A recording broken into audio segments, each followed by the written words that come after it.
Beauty and the Beast. Summary of the story. Beauty and the Beast is one of the most popular Perrault's fairy tales, but also more special than the other stories. This is the case because the love story between the two main characters happened gradually, not in first sight, which is a bit uncommon for fairy tales, especially the ones Perrault wrote. Beauty and the Beast were friends at first and, after some time, their friendship developed into true and pure love. It is important to note that Beauty was attracted by the kindness of the Beast and all of the attention he gave to her, not his appearance, which is an important message for all children. This story notes what matters. After all, when we love someone, he/she is beautiful to us no matter how he/she looks. The Beast thought his look determined him, and even though people hated him, Beauty revealed to him that it was his personality that matters. This is what makes people different and what sets them apart. But to do all of that, the Beast had to accept himself and find someone who will love his personality, not his looks. Until he starts loving and accepting himself, he couldn't expect others to love him. This teaches children that it is necessary to love themselves for who they are, not how they look. The first version of Jean-Marie Le Prince de Beaumont's fairy tale Beauty and the Beast was published in 1756, but she was not the one who wrote this story first. The first version of this fairy tale was published in 1740 and was written by Gabrielle Suzanne Barbot de Villeneuve. Her story differs in the number of pages, 362 pages. Beaumont shortened the story, left out the parts about their life at the court, but left all the magical elements contained in the first version of the story, such as the magic ring, the magic mirror, and, of course, the enchanted queen. Later, many tried to write their versions of the story, and one of them was Gina Cocteau, a writer who also adapted the story into a film in 1946. Among the most famous movie adaptations is the Disney version released in 1991, directed by Gary Tursdale and Kirk Wise. This animated film was awarded an Oscar for the Best Music and Original Arrangement. Genre: fairy tale. Place: Beauty's family house, castle. Time: winter. Theme: Beauty falls in love with the Beast based on the goodness of his heart, not his look. Idea: no looks do not simply matter, it is what's on the inside that counts. Now let's start the story. Once upon a time, in a very far-off country, there lived a merchant who had been so fortunate in all his undertakings that he was enormously rich. As he had, however, 6 sons and 6 daughters, he found that his money was not too much to let them all have everything they fancied, as they were accustomed to do. But one day a most unexpected misfortune befell them. Their house caught fire and was speedily burned to the ground, with all the splendid furniture, the books, pictures, gold, silver, and precious goods it contained, and this was only the beginning of their troubles. Their father, who had until this moment prospered in all ways, suddenly lost every ship he had upon the sea, either by den of pirates, shipwreck, or fire. Then he heard that his clerks in distant countries, whom he trusted entirely, had proved unfaithful, and at last from great wealth he fell into the direst poverty. All that he had left was a little house in a desolate place at least 100 leagues from the town in which he had lived, and to this he was forced to retreat with his children, who were in despair at the idea of leading such a different life. Indeed, the daughters at first hoped that their friends, who had been so numerous while they were rich, would insist on their staying in their houses now they no longer possessed one.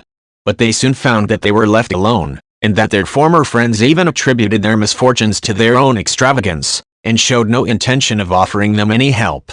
So nothing was left for them but to take their departure to the cottage, which stood in the midst of a dark forest, and seemed to be the most dismal place upon the face of the earth. As they were too poor to have any servants, the girls had to work hard, like peasants, and the sons, for their part, cultivated the fields to earn their living. Roughly clothed, and living in the simplest way, the girls regretted unceasingly the luxuries and amusements of their former life. Only the youngest tried to be brave and cheerful. She had been as sad as anyone when misfortune first overtook her father, but, soon recovering her natural gaiety, she set to work to make the best of things, to amuse her father and brothers as well as she could, and to try to persuade her sisters to join her in dancing and singing.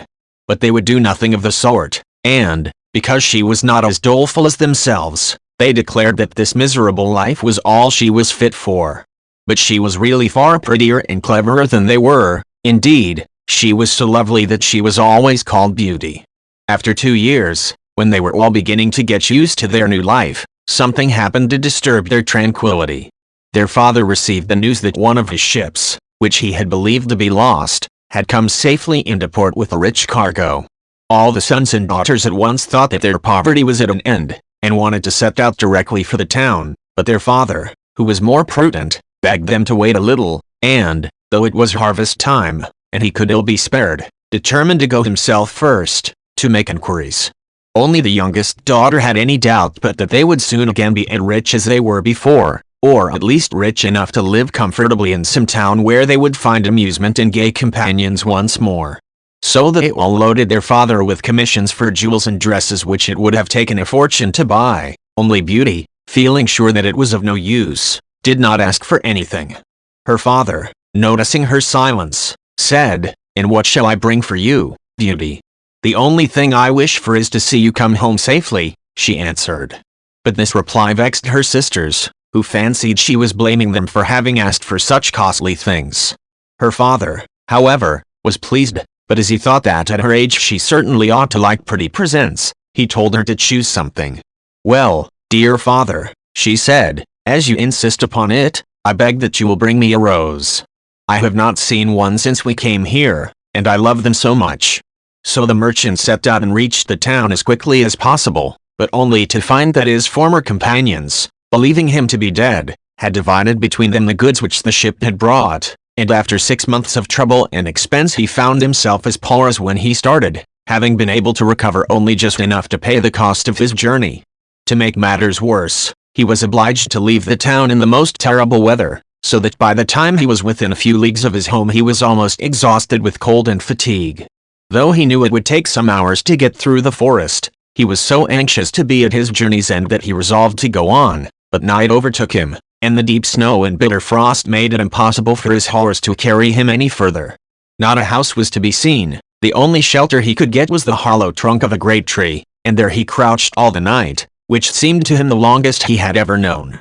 In spite of his weariness the howling of the wolves kept him awake, and even when at last the day broke he was not much better off, for the falling snow had covered up every path, and he did not know which way to turn.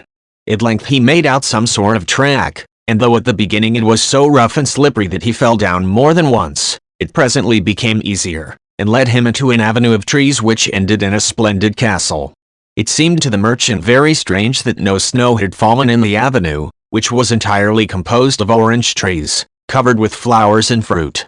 When he reached the first court of the castle he saw before him a flight of agate steps, and went up them, and passed through several splendidly furnished rooms. The pleasant warmth of the air revived him, and he felt very hungry, but there seemed to be nobody in all this vast and splendid palace whom he could ask to give him something to eat. Deep silence reigned everywhere, and at last, tired of roaming through empty rooms and galleries, he stopped in a room smaller than the rest, where a clear fire was burning and a couch was drawn up cozily close to it. Thinking that this must be prepared for someone who was expected, he sat down to wait till he should come, and very soon fell into a sweet sleep.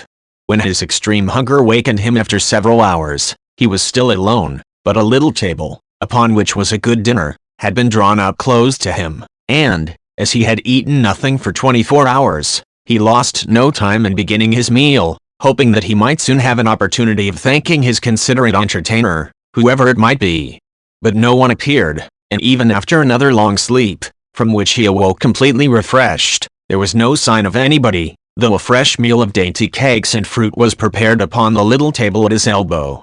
Being naturally timid, the silence began to terrify him, and he resolved to search once more through all the rooms, but it was of no use. Not even a servant was to be seen. There was no sign of life in the palace. He began to wonder what he should do, and to amuse himself by pretending that all the treasures he saw were his own, and considering how he would divide them among his children. Then he went down into the garden, and though it was winter everywhere else, here the sun shone, and the birds sang, and the flowers bloomed, and the air was soft and sweet. The merchant, in ecstasies with all he saw and heard, said to himself, "All this must be meant for me. I will go this minute and bring my children to share all these delights." In spite of being so cold and weary when he reached the castle, he had taken his horse to the stable and fed it. Now he thought he would saddle it for his homeward journey, and he turned down a path which led to the stable. This path had a hedge of roses on each side of it, and the merchant thought he had never seen or smelt such exquisite flowers. They reminded him of his promise to Beauty, and he stopped and had just gathered one to take to her when he was startled by a strange noise behind him. Turning round, he saw a frightful beast, which seemed to be very angry and said, in a terrible voice, "Who told you that you might gather my roses? Was it not enough that I allowed you to be in my palace and was kind to you? This is the way you show your gratitude, by stealing my flowers. But your insolence shall not go unpunished." The merchant, terrified by these furious words, dropped the fatal rose, and, throwing himself on his knees, cried, "Pardon me, noble sir. I am truly grateful to you for your hospitality, which was so magnificent that I could not imagine that you would be offended by my taking such a little thing as a rose." But the beast's anger was not lessened by this speech. "You are very ready with excuses and flattery," he cried, "but that will not save you from the death you deserve." "Alas," thought the merchant, "if my daughter Beauty could only know what danger her rose has brought me into." And in despair he began to tell the beast all his misfortunes, and the reason of his journey, not forgetting to mention Beauty's request. "A king's ransom would hardly have procured all that my other daughters asked," he said, "but I thought that I might at least take Beauty her rose. I beg you to forgive me, for you see I meant no harm." The beast considered for a moment, and then he said, in a less furious tone, "I will forgive you on one condition, that is, that you will give me one of your daughters." Cried the merchant, "If I were cruel enough to buy my own life at the expense of one of my children's, what excuse could I invent to bring her here?" "No excuse would be necessary," answered the beast. "If she comes at all she must come willingly. On no other condition will I have her. See if any one of them is courageous enough, and loves you well enough to come and save your life. You seem to be an honest man, so I will trust you to go home. I give you a month to see if either of your daughters will come back with you and stay here, to let you go free. If neither of them is willing, you must come alone, after bidding them goodbye forever, for then you will belong to me. And do not imagine that you can hide from me, for if you fail to keep your word I will come and fetch you," added the beast grimly. The merchant accepted this proposal, though he did not really think any of his daughters would be persuaded to come. He promised to return at the time appointed, and then, anxious to escape from the presence of the beast, he asked permission to set off at once. But the beast answered that he could not go until the next day. "Then you will find a horse ready for you," he said. "Now go and eat your supper, and await my orders." The poor merchant, more dead than alive, went back to his room, where the most delicious supper was already served on the little table which was drawn up before a blazing fire. But he was too terrified to eat, and only tasted a few of the dishes, for fear the beast should be angry if he did not obey his orders. When he had finished he heard a great noise in the next room, which he knew meant that the beast was coming. As he could do nothing to escape his visit, the only thing that remained was to seem as little afraid as possible. So when the beast appeared and asked roughly if he had supped well, the merchant answered humbly that he had, thanks to his host's kindness. Then the beast warned him to remember their agreement, and to prepare his daughter exactly for what she had to expect. "Do not get up tomorrow," he added, "until you see the sun and hear a golden bell ring. Then you will find your breakfast waiting for you here, and the horse you were to ride will be ready in the courtyard. He will also bring you back again when you come with your daughter a month hence. Farewell. Take a rose to Beauty, and remember your promise." The merchant was only too glad when the beast went away, and though he could not sleep for sadness, he lay down until the sun rose. Then, after a hasty breakfast, he went to gather Beauty's rose, and mounted his horse, which carried him off so swiftly that in an instant he had lost sight of the palace, and he was still wrapped in gloomy thoughts when it stopped before the door of the cottage. His sons and daughters, who had been very uneasy at his long absence, rushed to meet him, eager to know the result of his journey, which, seeing him mounted upon a splendid horse and wrapped in a rich mantle, they supposed to be favorable. But he hid the truth from them at first, only saying sadly to Beauty as he gave her the rose, "Here is what you asked me to bring you, you little know what it has cost." But this excited their curiosity so greatly that presently he told them his adventures from beginning to end, and then they were all very unhappy. The girls lamented loudly over their lost hopes, and the sons declared that their father should not return to this terrible castle, and began to make plans for killing the beast if it should come to fetch him. But he reminded them that he had promised to go back, Then the girls were very angry with Beauty, and said it was all her fault, and that if she had asked for something sensible this would never have happened, and complained bitterly that they should have to suffer for her folly. Poor Beauty, much distressed, said to them, "I have indeed caused this misfortune, but I assure you I did it innocently. Who could have guessed that to ask for a rose in the middle of summer would cause so much misery? But as I did the mischief it is only just that I should suffer for it. I will therefore go back with my father to keep his promise." At first nobody would hear of this arrangement, and her father and brothers, who loved her dearly, declared that nothing should make them let her go, but Beauty was firm. As the time drew near she divided all her little possessions between her sisters, and said goodbye to everything she loved, and when the fatal day came she encouraged and cheered her father as they mounted together the horse which had brought him back. It seemed to fly rather than gallop, but so smoothly that Beauty was not frightened. Indeed, she would have enjoyed the journey if she had not feared what might happen to her at the end of it. Her father still tried to persuade her to go back, but in vain.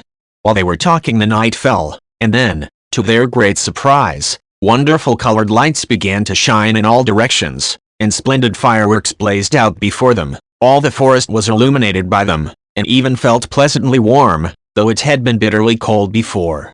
This lasted until they reached the avenue of orange trees, where were statues holding flaming torches, and when they got nearer to the palace they saw that it was illuminated from the roof to the ground, and music sounded softly from the courtyard. "The beast must be very hungry," said Beauty, trying to laugh, "if he makes all this rejoicing over the arrival of his prey." But, in spite of her anxiety, she could not help admiring all the wonderful things she saw.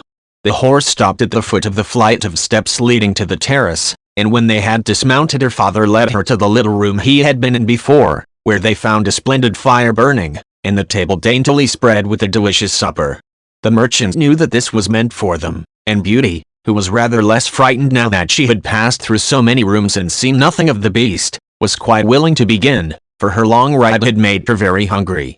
But they had hardly finished their meal when the noise of the beast's footsteps was heard approaching, and Beauty clung to her father in terror, which became all the greater when she saw how frightened he was. But when the beast really appeared, though she trembled at the sight of him, she made a great effort to hide her horror, and saluted him respectfully. This evidently pleased the beast.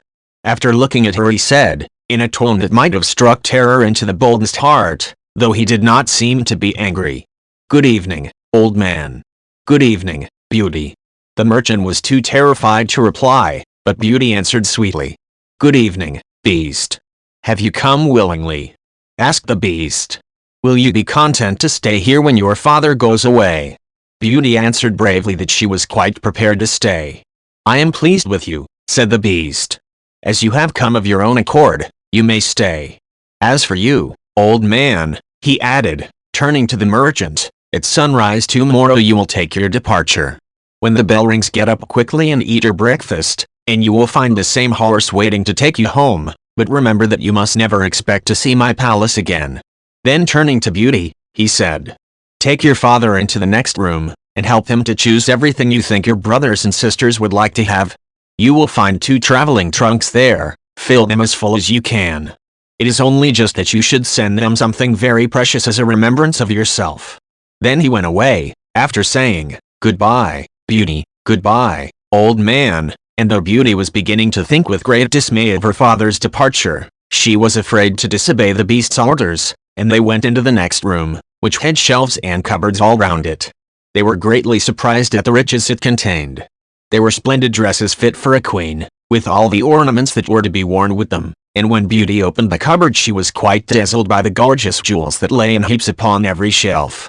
After choosing a vast quantity, which she divided between her sisters, for she had made a heap of the wonderful dresses for each of them, she opened the last chest, which was full of gold.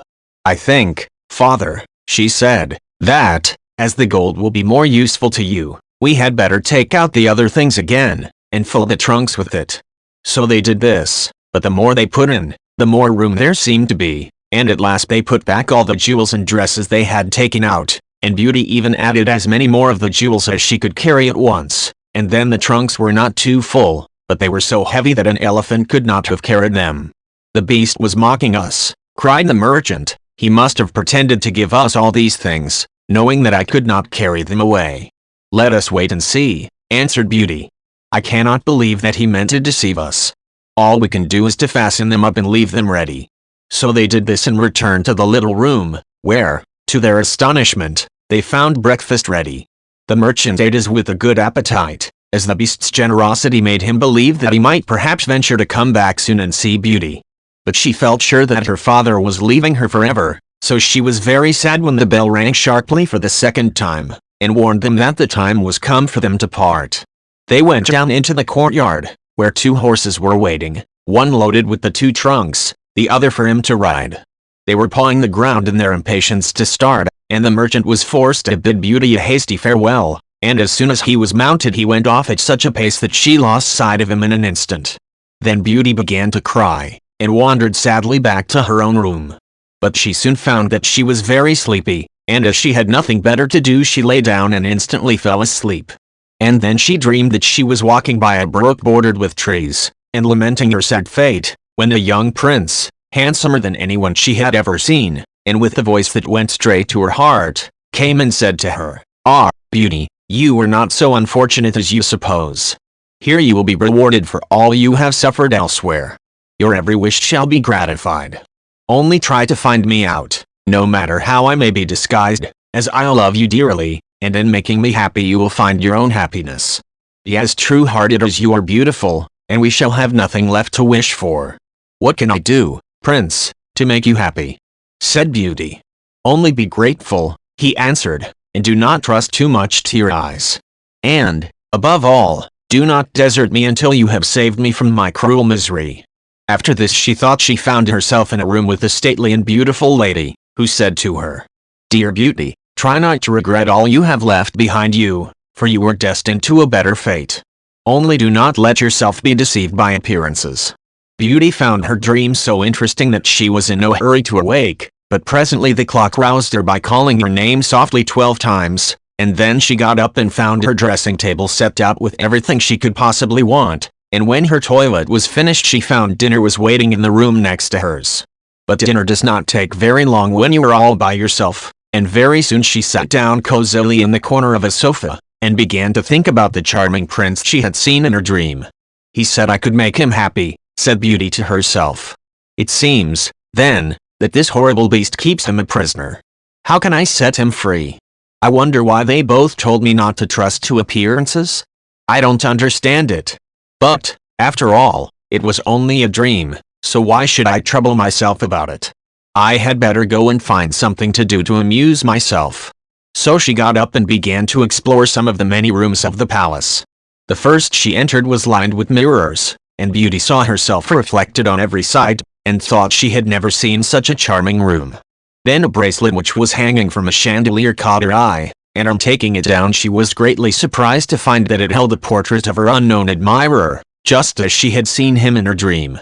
With great delight she slipped the bracelet on her arm, and went on into a gallery of pictures, where she soon found a portrait of the same handsome prince, as large as life, and so well painted that as she studied it he seemed to smile kindly at her. Tearing herself away from the portrait at last, she passed through into a room which contained every musical instrument under the sun, and here she amused herself for a long while in trying some of them, and singing until she was tired. The next room was a library, and she saw everything she had ever wanted to read, as well as everything she had read, and it seemed to her that a whole lifetime would not be enough even to read the names of the books, there were so many. By this time it was growing dusk, and wax candles and diamond and ruby candlesticks were beginning to light themselves in every room. Beauty found her supper served just at the time she preferred to have it, but she did not see anyone or hear a sound, and, though her father had warned her that she would be alone, she began to find it rather dull. But presently she heard the beast coming, and wondered tremblingly if he meant to eat her up now. However, as he did not seem at all ferocious, and only said gruffly, "Good evening, Beauty," she answered cheerfully and managed to conceal her terror. Then the beast asked her how she had been amusing herself, and she told him all the rooms she had seen. Then he asked if she thought she could be happy in his palace, and Beauty answered that everything was so beautiful that she would be very hard to please if she could not be happy. And after about an hour's talk Beauty began to think that the beast was not nearly so terrible as she had supposed at first. Then he got up to leave her, and said in his gruff voice, Do you love me, Beauty? Will you marry me? Oh, what shall I say? Cried Beauty, for she was afraid to make the beast angry by refusing. Say yes or no without fear, he replied. Oh, no, Beast, said Beauty hastily. Since you will not, good night, Beauty, he said. And she answered. Good night, Beast, very glad to find that her refusal had not provoked him. And after he was gone she was very soon in bed and asleep, and dreaming of her unknown prince. She thought he came and said to her, Beauty, why are you so unkind to me?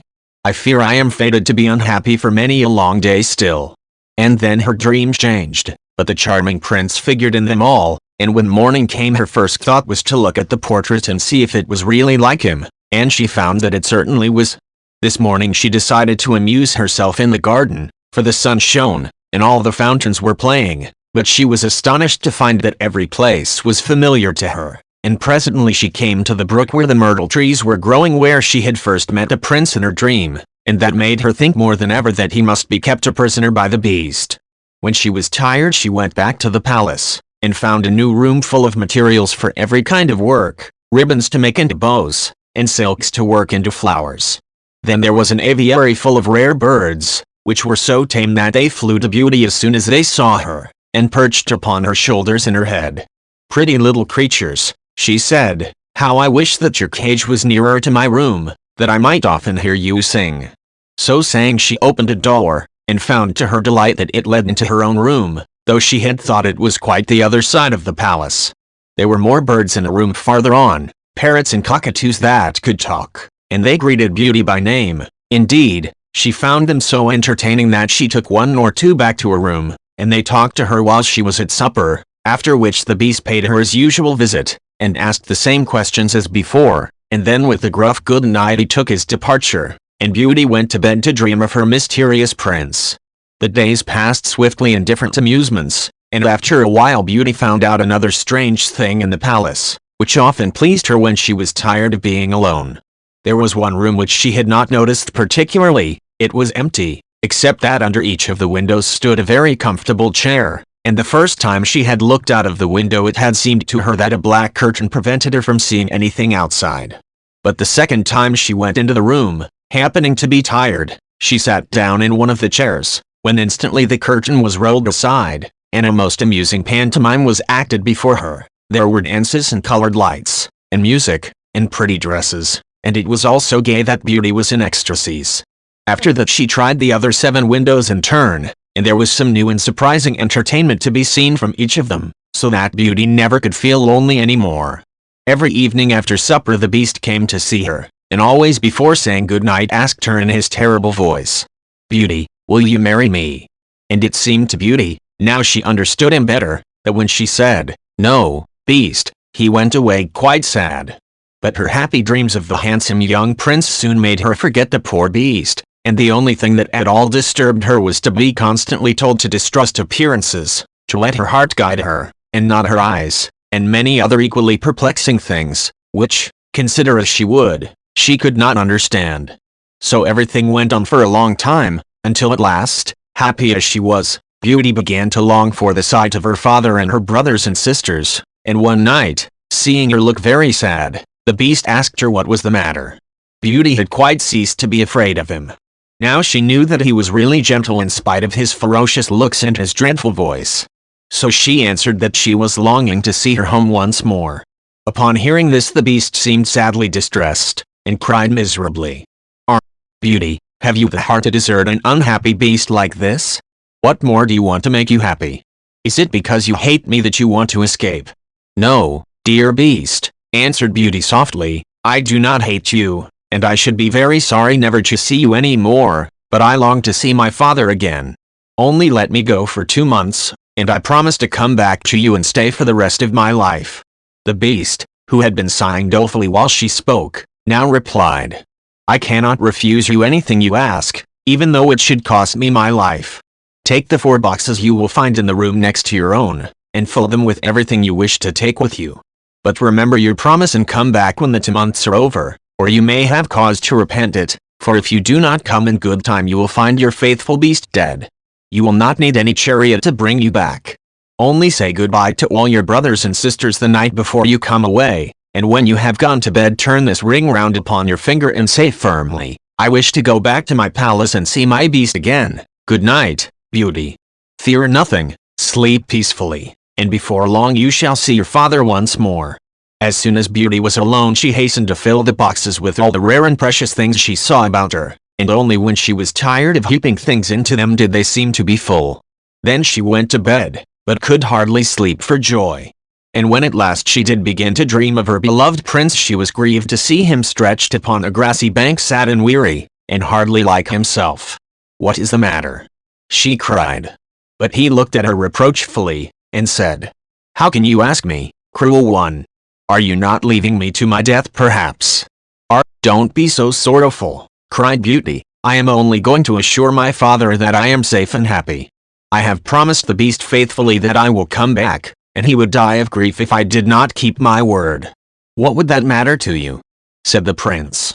'Surely you would not care.' 'Indeed I should be ungrateful if I did not care for such a kind beast,' cried Beauty indignantly. 'I would die to save him from pain. I assure you it is not his fault that he is so ugly.' Just then a strange sound woke her. Someone was speaking not very far away, and opening her eyes she found herself in a room she had never seen before, which was certainly not nearly so splendid as those she was used to in the beast's palace. Where could she be? She got up and dressed hastily, and then saw that the boxes she had packed the night before were all in the room. While she was wondering by what magic the beast had transported them and herself to this strange place she suddenly heard her father's voice, and rushed out and greeted him joyfully. Her brothers and sisters were all astonished at her appearance, as they had never expected to see her again, and there was no end to the questions they asked her. She had also much to hear about what had happened to them while she was away, and of her father's journey home. But when they heard that she had only come to be with them for a short time, and then must go back to the beast's palace forever, they lamented loudly. Then Beauty asked her father what he thought could be the meaning of her strange dreams, and why the prince constantly begged her not to trust to appearances. After much consideration he answered, "You tell me yourself that the beast, frightful as he is, loves you dearly, and deserves your love and gratitude for his gentleness and kindness. I think the prince must mean you to understand that you ought to reward him by doing as he wishes you to, in spite of his ugliness." Beauty could not help seeing that this seemed very probable. Still, when she thought of her dear prince who was so handsome, she did not feel at all inclined to marry the beast. At any rate, for 2 months she need not decide, but could enjoy herself with her sisters. But though they were rich now, and lived in a town again, and had plenty of acquaintances, Beauty found that nothing amused her very much, and she often thought of the palace, where she was so happy, especially as at home she never once dreamed of her dear prince, and she felt quite sad without him. Then her sister seemed to have got quite used to being without her, and even found her rather in the way, so she would not have been sorry when the 2 months were over but for her father and brothers, who begged her to stay, and seemed so grieved at the thought of her departure that she had not the courage to say goodbye to them. Every day when she got up she meant to say it at night, and when night came she put off again, until at last she had a dismal dream which helped her to make up her mind.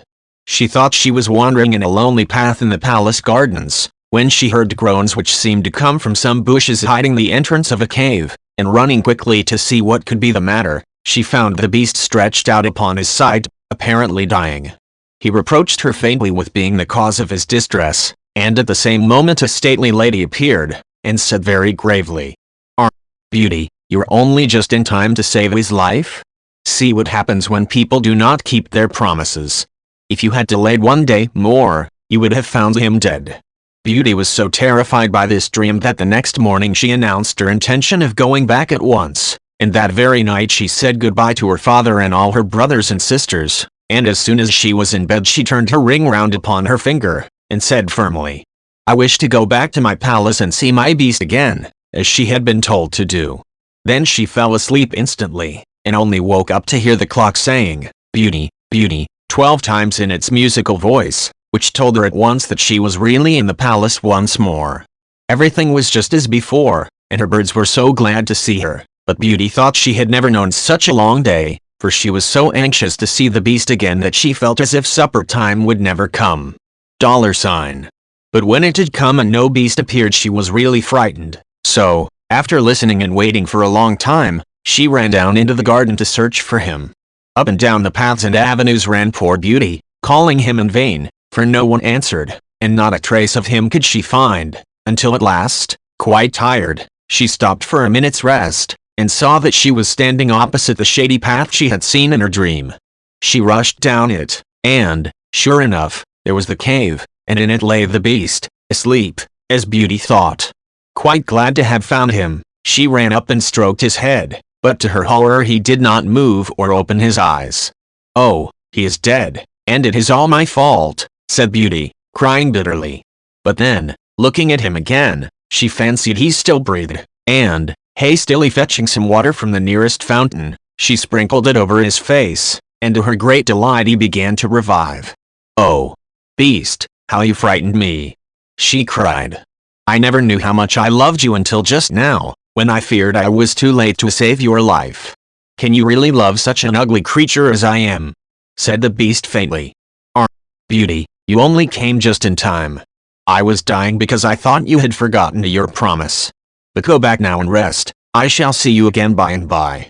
Beauty, who had half expected that he would be angry with her, was reassured by his gentle voice, and went back to the palace, where supper was awaiting her, and afterwards the beast came in as usual, and talked about the time she had spent with her father, asking if she had enjoyed herself, and if they had all been very glad to see her. Beauty answered politely, and quite enjoyed telling him all that had happened to her. And when at last the time came for him to go, and he asked, as he had so often asked before, "Beauty, will you marry me?" she answered softly, "Yes, dear beast." As she spoke, a blaze of light sprang up before the windows of the palace. Fireworks crackled and guns banged, and across the avenue of orange trees, in letters all made of fireflies, was written, "Long live the prince and his bride."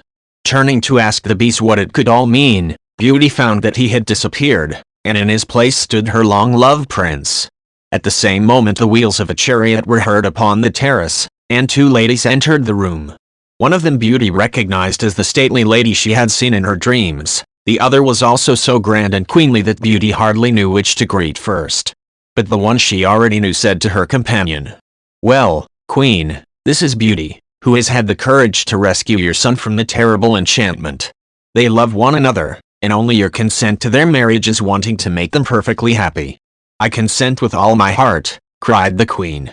"How can I ever thank you enough, charming girl, for having restored my dear son to his natural form?" And then she tenderly embraced Beauty and the prince, who had meanwhile been greeting the fairy and receiving her congratulations. "Now," said the fairy to Beauty, "I suppose you would like me to send for all your brothers and sisters to dance at your wedding." And so she did, and the marriage was celebrated the very next day with the utmost splendor, and Beauty and the prince lived happily ever after. This is the end of the story.